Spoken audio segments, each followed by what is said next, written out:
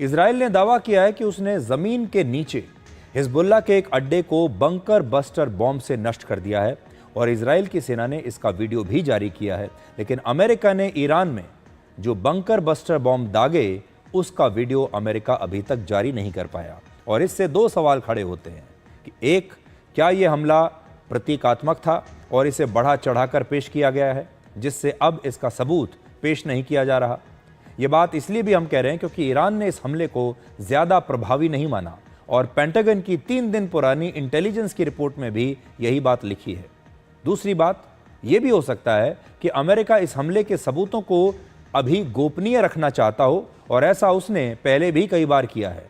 आपको यहां यह बात समझनी होगी कि अमेरिका के हमले के बाद ईरान में न्यूक्लियर फॉलआउट या न्यूक्लियर रेडिएशन के लीक होने की कोई घटना नहीं हुई, जबकि इस तरह के हमलों में अक्सर ऐसा होने की आशंका बहुत ज्यादा होती है। न्यूक्लियर फॉलआउट 2 स्थितियों में नहीं होता। पहला, या तो यूरेनियम की मात्रा बहुत कम हो और दूसरा, जिस स्थान पर हमला हुआ है वहां यूरेनियम की मौजूदगी ही ना हो। तो अब आने वाले दिनों में पता चलेगा कि इनमें से कौन सी बात सच है। अब हम भारत और रशिया के बीच हथियारों वाली दोस्ती और भरोसे को डिकोड आपके लिए करेंगे। रशिया से भारत को S-400 एयर डिफेंस सिस्टम के बाकी के 2 स्क्वाड्रन्स वर्ष 2027 तक मिल जाएंगे। 2 स्क्वाड्रन्स का मतलब यह है कि S-400 एयर डिफेंस सिस्टम का रेडार, उसके missile launchers, command and control unit वर्ष 2027 तक भारत को सौंप दिए जाएंगे। ऑपरेशन सिंदूर के दौरान S-400 ने पाकिस्तान की मिसाइलों, कॉम्बैट ड्रोन्स और फाइटर जेट्स के हमलों को बखूबी नाकाम किया था और ये इस युद्ध के सबसे बड़े हीरोज में से एक था। इस रिपोर्ट में लिखा है कि वर्ष 2026 में भारत को S-400 की 4थी और वर्ष 2027 में इसकी 5वीं स्क्वाड्रन मिल जाएगी। यानी 2027 तक भारत के पास 5 S-400 एयर डिफेंस सिस्टम होंगे, जिन्हें भारत सुदर्शन चक्र भी कहता है और ये नाम भगवान श्री कृष्ण के सुदर्शन चक्र से लिया गया है। चीन में SCO समिट के दौरान भारत के रक्षा मंत्री राजनाथ सिंह और रशिया के रक्षा मंत्री के बीच एक बैठक में S-400 की डिलीवरी, सुखोई लड़ाकू विमानों के अपग्रेड और दूसरे हथियारों को लेकर बातचीत हुई है और यह भी तय हुआ कि अब दोनों देश मिलकर भारतीय वायुसेना के ताकतवर फाइटर जेट सुखोई 30 MKI को अपग्रेड करेंगे। ऑपरेशन सिंदूर के दौरान इसी विमान ने शानदार प्रदर्शन किया था और अब इस एयरक्राफ्ट में नए रेडार के साथ और आधुनिक मिसाइलें भी लगाई जाएंगी। इसके बाद ये लड़ाकू विमान सुखोई से सुपर सुखोई बन जाएगा और ये अगले 20 से 30 वर्षों तक भारतीय वायुसेना की एक बड़ी ताकत बना रहेगा। इसके अलावा 1 जुलाई को भारतीय नौसेना में एक नया बेहद आधुनिक युद्धपोत शामिल होने वाला है, जिसका नाम है INS तमाल। रशिया में बना करीब 4000 करोड़ रुपए का यह युद्धपोत दुश्मन के रेडार से छिपकर हमला कर सकता है और निगरानी भी कर सकता है। सोचिए, यह युद्धपोत दिल्ली से करीब 5000 किलोमीटर दूर रशिया के एक शिपयार्ड में बना है, लेकिन इसमें लगी ब्रह्मोस मिसाइल समेत करीब 26% जो कंपोनेंट्स हैं वो भारत में ही बने हुए हैं। ये विदेश में बना भारतीय नौसेना का आखिरी युद्धपोत है और इस समय भारतीय नौसेना के 50 से ज्यादा युद्धपोत और शिप्स मेक इन इंडिया कार्यक्रम के तहत हमारे अपने देश में बन रहे हैं। और एक थिंक टैंक सिप्री का ये कहना है कि रशिया के हथियारों पर भारत की निर्भरता अब धीरे धीरे कम हो रही है और अब भारत अपने मेड इन इंडिया हथियार लगातार तेजी से विकसित कर रहा है। वर्ष 2010 से 2014 के बीच भारत अपने 72% हथियार रशिया से खरीदता था, लेकिन 2020 से 2024 के बीच यह संख्या घटकर अब सिर्फ 36% रह गई है। अब भारत अपने कई हथियार खुद बना रहा है और दूसरे देशों को भी मेड इन इंडिया हथियार अब भारत बेच रहा है, निर्यात कर रहा है। आज आपको भारत और रशिया की दोस्ती का यह उदाहरण भी जरूर देखना चाहिए। रशिया ने भारत और चीन दोनों को अपना S-400 एयर डिफेंस सिस्टम बेचा है। तो ये जो एयर डिफेंस सिस्टम है S-400, ये रशिया ने भारत को भी दिया और चीन को भी दिया। आपको याद होगा, अमेरिका ये बिल्कुल नहीं चाहता था कि हम एयर डिफेंस सिस्टम रशिया से खरीदें, लेकिन हमने खरीदा। अब बड़ा फर्क देखिए कि ये जो एयर डिफेंस सिस्टम चीन को मिला है उसमें वो खासियतें नहीं हैं, उसमें वो फीचर्स नहीं हैं जो भारत के S-400 में हैं। यानी रशिया को हथियारों के मामले में चीन से भी शायद कहीं ज्यादा भरोसा भारत पर है। इससे पहले चीन ने रशिया के कई हथियारों को कॉपी कर लिया और फिर उन हथियारों को अपने नाम से दुनिया के दूसरे देशों को बेच दिया। और यही वजह है कि रशिया को शायद चीन पर अभी भी इतना विश्वास नहीं है, लेकिन वही रशिया भारत के साथ मिलकर अब अपने बहुत महत्वपूर्ण और बड़े बड़े हथियारों का जॉइंट प्रोडक्शन करने के लिए तैयार हो गया है। और अब भारत और रशिया मिलकर बहुत सारी मिसाइल्स, बहुत सारे बड़े हथियार एक साथ जॉइंट प्रोडक्शन के तहत बनाएंगे। अब आपके घर की बात करते हैं। किसी भी इंसान के जीवन में किसी का भी सबसे बड़ा जो सपना होता है वो होता है अपना घर खरीदने का। अगर मैं आपसे भी पूछूं, आपके जीवन में सबसे बड़ा सपना या सबसे बड़े सपनों में से एक ये जरूर होगा कि एक दिन आपका अपना घर हो, एक दिन आप अपना घर खरीद पाएं, अपने घर में अपनी छत के नीचे रहें जो घर आपने खुद खरीदा हो। और भारत में आम आदमी के लिए अपने जीवन में कम से कम एक घर खरीदना एक सपना भी होता है और सबसे बड़ी चुनौती भी होती है। UNDP की नई ह्यूमन डेवलपमेंट रिपोर्ट के मुताबिक भारत में एक व्यक्ति की औसत आयु लगभग 72 वर्ष के आसपास है। आपका जीवन काल जो है औसतन 72 साल है। और मुंबई जैसे शहर में आम आदमी ही नहीं बल्कि ऐसे लोग, ऐसे परिवार जिनकी सालाना आमदनी करीब 11 लाख रुपए है, ऐसे परिवारों को भी मुंबई में एक छोटा सा घर खरीदने में 100 साल से भी ज्यादा का समय लग सकता है। मुंबई में रहने वाले टॉप 5% शहरी आमदनी वाले, जिनकी सालाना आमदनी 10,70,000 रुपए के आसपास है, ऐसे परिवार अपनी कमाई का 30.2% हिस्सा अगर बचत करेंगे तो साल भर की बचत होगी लगभग 3,20,000 रुपए। और नेशनल हाउसिंग बोर्ड के अनुसार इस बचत से मुंबई में 650 से 1150 स्क्वायर फीट का एक घर खरीदने के लिए इस तरह के औसत परिवार को लगभग 109 साल तक बचत करनी पड़ेगी। अपनी कुल आमदनी में 30.2% की बचत करके आप हरियाणा के गुरुग्राम में घर खरीदने के लिए 64 साल की बचत आपको खर्च करनी पड़ेगी। उड़ीसा के भुवनेश्वर में 53 साल, बिहार के पटना में 45 साल लग जाएंगे किसी परिवार को अपना घर खरीदने में, बेंगलुरु में 36 साल और दिल्ली में घर खरीदने के लिए 35 साल तक आपको बचत करनी होगी। हरियाणा और पंजाब की राजधानी चंडीगढ़ में घर खरीदना इस समय सबसे सस्ता है, जहां इसी बचत पर 4 लोगों के परिवार को घर खरीदने में 15 साल का समय लगेगा। वर्ष 2022 और 23 में भारत का ग्रॉस सेविंग रेट 30.2% था। इसका मतलब है कुल आय का वो हिस्सा जो बचत के रूप में जमा किया जाता है, और नेशनल हाउसिंग बोर्ड ने इसी दर को आधार बनाकर 100 में से 5% सबसे अमीर परिवारों की बचत को कैलकुलेट किया है। तो मुद्दा आज ये है कि आज भी भारत में बहुत कम लोग ऐसे हैं जो अपना मनपसंद घर खरीद सकते हैं, लेकिन फिर भी लगातार ऐसे मकान या ऐसे अपार्टमेंट और फ्लैट्स लगातार बन रहे हैं जिनकी कीमत बहुत ज़्यादा है। ऐसे भी बहुत सारे फ्लैट्स आज भारत में हैं, अलग अलग शहरों में, जो बनकर तैयार खड़े हैं, लेकिन उन्हें खरीदने वाला कोई नहीं है, वो बिल्कुल खाली पड़े हैं। मुंबई और उसके आसपास वर्ष 2024 और 25 में बिल्डर्स ने 1 लाख से ज़्यादा प्रोजेक्ट्स, हाउसिंग प्रोजेक्ट्स लॉन्च किए, और उन प्रोजेक्ट्स में अब तक लगभग 5 लाख से ज़्यादा घर बिक नहीं पाए हैं, खाली हैं। पुणे में करीब 2,40,000 मकान ऐसे हैं जो नहीं बिके, हैदराबाद में 1,10,000, दिल्ली में भी लगभग 68,500 फ्लैट्स या मकानों को कोई खरीदार नहीं मिला। यहां गौर करने वाली बात यह है कि हैदराबाद में मकान नहीं बिकने की दर में 177% की वृद्धि हुई है। इसके बावजूद मकान की कीमत इन 5 वर्षों में 43% तक बढ़ गई है, जिसका मतलब यह हुआ कि अपना घर खरीदने की चाह रखने वालों के बजट से उनका घर अब धीरे धीरे बहुत दूर होता जा रहा है। सिर्फ घरों की कीमत ही नहीं, महंगे लोन भी घर ना खरीद पाने का एक बड़ा कारण है। मुंबई में 1184 वर्ग फीट के अपार्टमेंट की कीमत औसतन 3 करोड़ 50 लाख है। तो इस साइज के घर के लिए 15 साल के लोन की EMI लगभग होगी 3,60,000 रुपये, जबकि अमेरिका में इतने ही बड़े घर और 15 साल के लोन की EMI रुपयों में 2,80,000 के आसपास होगी।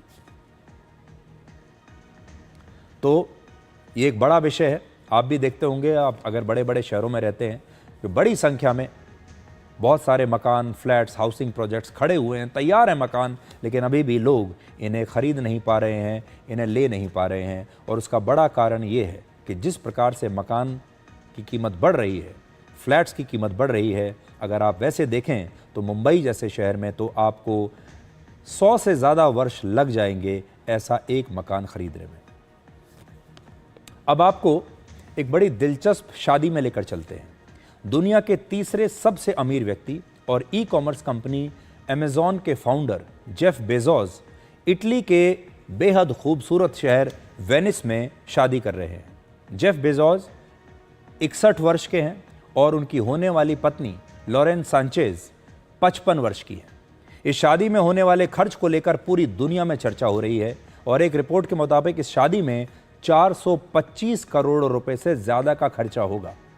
फिर से आप सुन लीजिए, 425 करोड़ रुपया इसमें खर्च होगा। इसलिए इस शादी को इस सदी की सबसे बड़ी शादी भी कहा जा रहा है।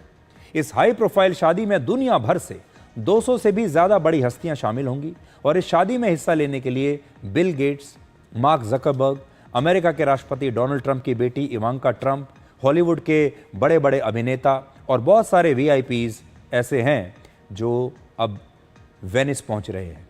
वेनिस में इस शादी का जश्न 3 दिनों तक चलेगा, और यहाँ पर मेहमानों के लिए कई आलीशान होटल्स और लग्जरी यॉट्स बुक किए गए हैं। लेकिन इस शादी को लेकर वेनिस के लोग बड़े नाराज हैं, और वो इसके खिलाफ विरोध प्रदर्शन कर रहे हैं। उनकी शिकायत यह है कि शादी को भव्य बनाने के लिए पानी की तरह पैसा बहाया जा रहा है, पैसे की बर्बादी हो रही है, और इससे वेनिस की छवि खराब होगी। इस शादी के विरोध में एक कैंपेन चलाया जा रहा है, और उस कैंपेन का नाम है नो स्पेस फॉर बेजोस। वहां पर इस तरह के पोस्टर्स लगाए गए हैं, इस तरह के नारे दीवारों पर लिख दिए गए हैं, जिससे लोग बेजोस को बता सकें कि आपका वेनिस में स्वागत नहीं है। और इस तरह की खर्चीली शादी अमेरिका के पूंजीवाद का प्रतीक है, ऐसा वहां के लोग मानते हैं, और ये वेनिस के सांस्कृतिक मूल्यों के खिलाफ है। प्रदर्शनकारियों का कहना है कि शादी में जिस तरह सैकड़ों करोड़ों रुपए खर्च किए जा रहे हैं, ये दौलत का बेशर्मी से भरा हुआ एक प्रदर्शन है। लोग मानते हैं कि शादी से वेनिस शहर कुछ दिनों के लिए अमीरों का एक पर्सनल एंटरटेनमेंट पार्क बन जाएगा, और वो ऐसा नहीं चाहते। और इन विरोध प्रदर्शनों की वजह से जेफ बेजोस की शादी का वेन्यू बदलना पड़ा, जिसे ये प्रदर्शनकारी अपनी एक बड़ी जीत मान रहे हैं।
जेफ बेजोस दुनिया के तीसरे सबसे अमीर व्यक्ति हैं और उनके नेट वर्थ लगभग 20.5 लाख करोड़ रुपए की है।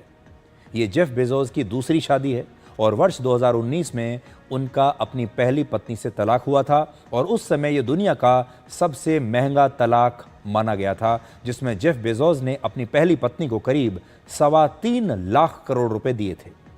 दिलचस्प बात यह है कि आज अमेज़ॉन की वजह से आप में से ज़्यादातर लोगों ने बाजार जाकर दुकानों से सामान खरीदना बंद कर दिया है।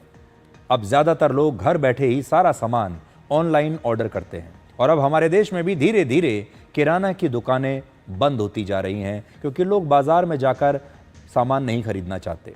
लेकिन आज ये जानना बड़ा दिलचस्प होगा कि पूरी दुनिया को ऑनलाइन शॉपिंग सिखाने वाले अपनी शादी के लिए जेफ बेजोस ने कितना सामान घर बैठे ही ऑनलाइन ऑर्डर किया होगा।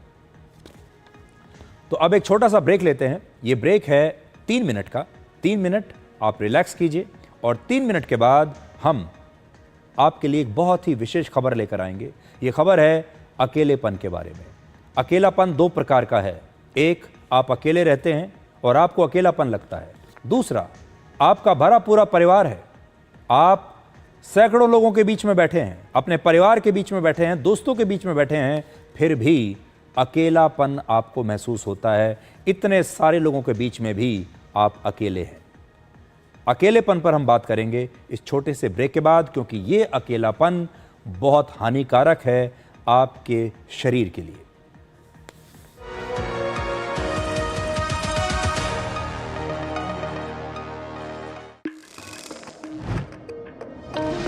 कौन है जो देश की वायरिंग को सेफ बनाता है? कौन है जो देश की वायरिंग को इको फ्रेंडली बनाता है? कौन है जो जोड़े देश को?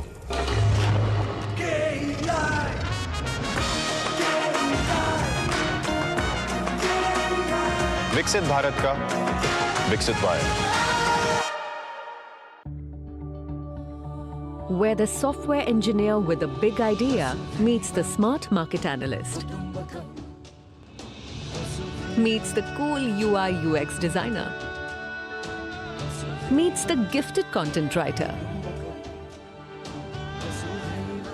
meets the talented photographer to create the big dream. The world comes together at Sharda University. So where are you?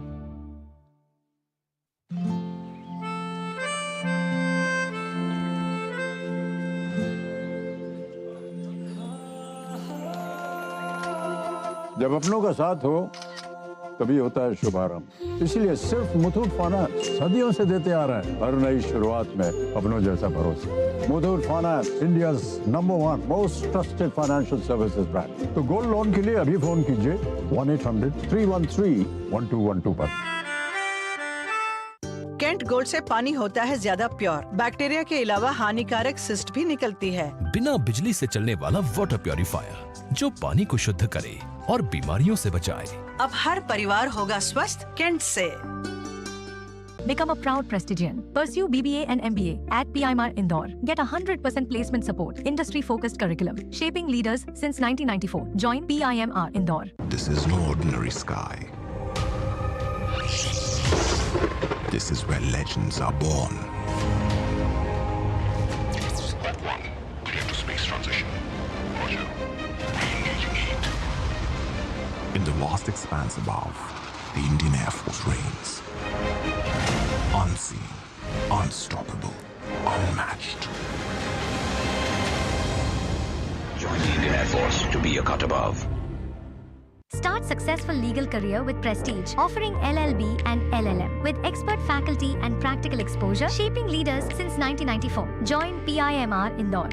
Kent gold से पानी होता है ज्यादा प्योर। बैक्टीरिया के अलावा हानिकारक सिस्ट भी निकलती है। बिना बिजली से चलने वाला वाटर प्योरीफायर जो पानी को शुद्ध करे और बीमारियों से बचाए। अब हर परिवार होगा स्वस्थ केंट से। कौन है जो जोड़े देश को? विकसित भारत का विकसित वायर।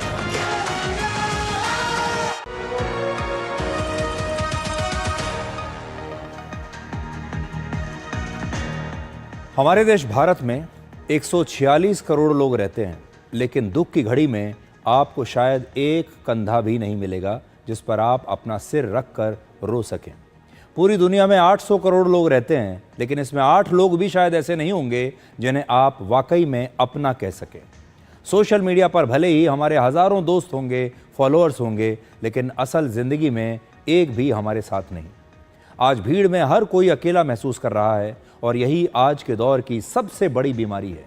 अकेलेपन के साथ सबसे बड़ी समस्या ये है कि इसका असर धूम्रपान और मोटापे की तरह आपके शरीर पर नज़र नहीं आता।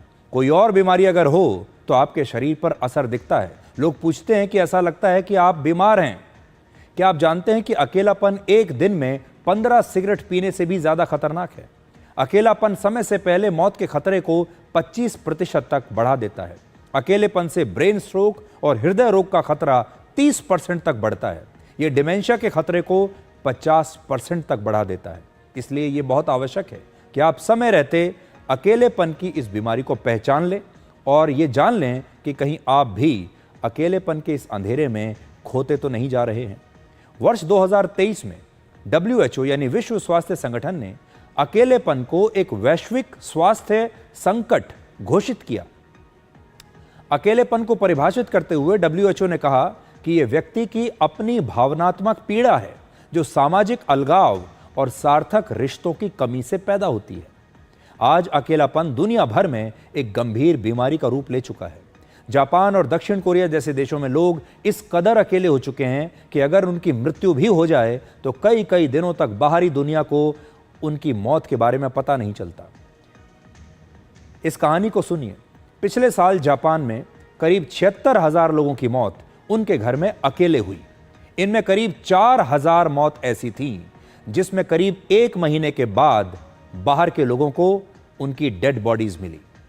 जापान में अकेलेपन को दूर करने के लिए ज्यादा उम्र के लोग कई बार जानबूझकर अपराध करने के लिए भी तैयार हो जाते हैं, जिससे कि उन्हें सजा मिले और सजा के बाद वो जेल में दूसरे लोगों से मिलकर कुछ बातचीत कर सकें, उनका मन लग जाए। भारत में भी अकेलापन तेजी से फैल रहा है और इसकी मुख्य वजह है भारतीय समाज में आया एक नया बदलाव। पहले हमारे परिवार में माता पिता, दादा दादी, नाना नानी के साथ हम अपना सुख दुख शेयर कर लिया करते थे। जॉइंट फैमिली होती थी, लंबा चौड़ा हंसता खेलता परिवार होता था। लेकिन अब यह पुराने ज़माने की बात है। अब जॉइंट फैमिली की जगह न्यूक्लियर फैमिली ने ले ली है। महानगरों में अब डिंक्स यानी डुअल इनकम नो किड्स का चलन बढ़ रहा है, जहां सिर्फ परिवार में पति पत्नी ही रहते हैं और वो बच्चे तक पैदा नहीं करना चाहते। बच्चे भी इसलिए नहीं पैदा करना चाहते कि वो ये जानते हैं कि अगर बच्चे पैदा किए तो उनकी देखभाल करने वाला परिवार में कोई नहीं। पहले हम अनजान लोगों से भी बात कर लिया करते थे। कोई रास्ता पूछता था तो बड़ा मन से उसे रास्ता बताते थे। कई बार तो घर तक छोड़कर आ जाते थे। बाजार जाते थे तो परचून की दुकान पर, सब्जी की दुकान पर दुकानदार से बातचीत कर लिया करते थे, लोगों से उनका हालचाल पूछ लिया करते थे, चाय की दुकान पर कई बार अनजान लोगों से बात कर लिया करते थे, अपने दोस्तों से कहते थे कि चलिए चाय की दुकान पर मिलते हैं। लेकिन ऑनलाइन शॉपिंग की वजह से अब बाजार आना जाना भी बंद हो गया, अनजान लोगों से बातचीत बंद हो गई, उस दुकानदार से कभी कभी जो हालचाल पूछ लिया करते थे वो भी बंद हो गया। किसके घर में क्या चल रहा है, कुछ सुख दुख अगर बांटने का समय आता था वो सब भी बंद हो गया, क्योंकि किसी के पास समय नहीं। और बाकी की जो कसर है वो वर्क फ्रॉम होम ने पूरी कर दी। 2021 के ग्लोबल सर्वे के मुताबिक भारत दुनिया में अकेलेपन से प्रभावित होने वाला तीसरा सबसे बड़ा देश है। और इस रिपोर्ट में लिखा है कि भारत के शहरों में 43% लोग अकेलापन महसूस करते हैं। और एक और चिंता में डालने वाली बात यह है कि 13 से 15 साल की उम्र के 25% बच्चे अकेलापन अनुभव कर रहे हैं। सोशल मीडिया की वजह से भी अकेलापन तेजी से बढ़ा है। सोशल मीडिया की लत युवाओं में अलगाव और डिप्रेशन को बढ़ा रही है। आजकल भावनाओं को व्यक्त करने के लिए किसी की आंखों में आंख डालने की ज़रूरत नहीं है, किसी के सामने बैठने की ज़रूरत नहीं है, किसी का चेहरा देखने की ज़रूरत नहीं है, किसी को मुस्कुराहट देने की ज़रूरत नहीं है, किसी की आंखों में आंसू देखने की ज़रूरत नहीं है, क्योंकि अब लोगों ने अपनी भावनाओं को व्यक्त करने के लिए इमोजीज का इस्तेमाल करना शुरू कर दिया है। आजकल सारे रिश्ते, सारी भावनाएं सिर्फ इमोजी के ज़रिए हम बता देते हैं। खुश हैं तो खुशी की इमोजी भेज देते हैं, और अगर दुखी हैं तो रोने वाली इमोजी भेज देते हैं। कभी कभी तो कितना समय हो जाता है जब हम अपने दोस्तों का चेहरा नहीं देख पाते। अकेलेपन की बीमारी को लेकर अलग अलग देशों में अब नई नई पहल की जा रही है। जैसे दक्षिण कोरिया में बुजुर्गों के लिए हैप्पी कैब्स चलाई जा रही हैं। ये कैब सर्विस है जिसमें बुजुर्ग नए नए लोगों के साथ बैठकर इस कैब में उनके साथ घूमने जा सकते हैं, थोड़ी मौज मस्ती कर सकते हैं। इस दौरान वो नए लोगों से मिल सकते हैं, उनसे बातचीत कर सकते हैं, उनका अकेलापन दूर हो सकता है। इस प्रकार की नई कैब्स चलाई जा रही हैं। ब्रिटेन ने तो वर्ष 2018 में ही पहली बार लोनलीनेस मिनिस्टर की नियुक्ति की थी, एक अलग मंत्रालय, एक अलग मंत्री जो सिर्फ ये देखेगा कि हमारे देश में लोग अकेलापन तो नहीं महसूस कर रहे। अकेलेपन की बातचीत करके हम आपको डराना नहीं चाहते, बल्कि आपको जगाना चाहते हैं। हम बचपन से लेकर बड़े होने तक हमें सिर्फ ये सिखाया जाता है कि सफलता ही खुशी का सबसे बड़ा पैमाना है और जीवन में हर कीमत पर सफल होना सबसे ज़रूरी है। जो सफल है वो खुश है। लेकिन हमें इस दौरान रिश्तों की अहमियत नहीं सिखाई जाती। सिर्फ ये कहा जाता है कि सफलता की अंधी दौड़ में दौड़ते जाइए, और ज़्यादातर लोग सफलता के रास्ते में रिश्तों को पीछे छोड़ देते हैं। अगर आप भी ज़िंदगी के सफल होने की इस रेस में दौड़ते दौड़ते अपने दोस्त और अपने परिवार को पीछे छोड़ते जा रहे हैं, तो हमेशा याद रखिए, सफलता की चोटी पर पहुंचकर आपको सिर्फ अकेलापन ही मिलेगा।